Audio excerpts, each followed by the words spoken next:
Our team, SR6, are proposing a drone and mission plan to find a missing hiker and deliver him life-saving materials. Our missing hiker is called Joe.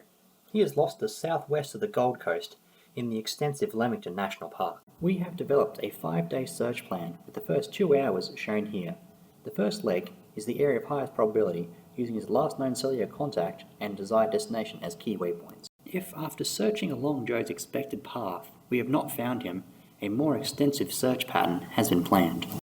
Current search and rescue methods are a manpower-intensive process involving multiple people, dogs and manned aircraft. Specially trained animals, like dogs, are employed worldwide to great effect.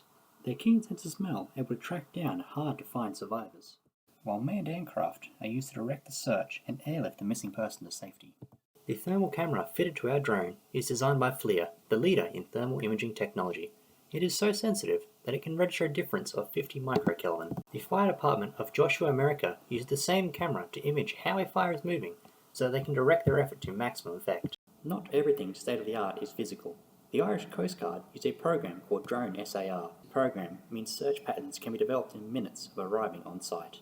This program is very similar to the software our team uses, allowing precision waypoint control for our drone.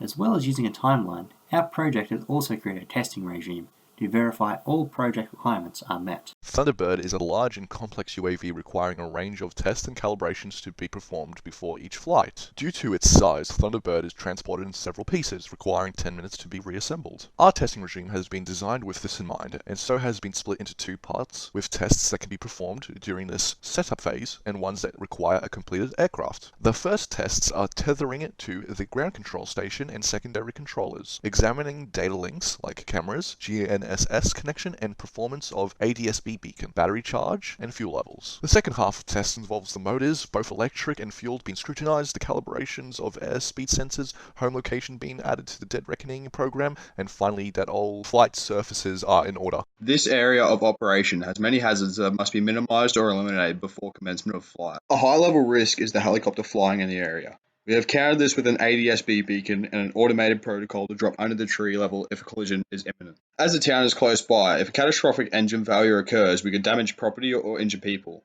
Therefore, have planned our flight path to avoid all population centers. The drone carries fuel and LiPo batteries, and in the event of a crash, these could ignite. We have armored both the fuel tank and battery packs to prevent penetration.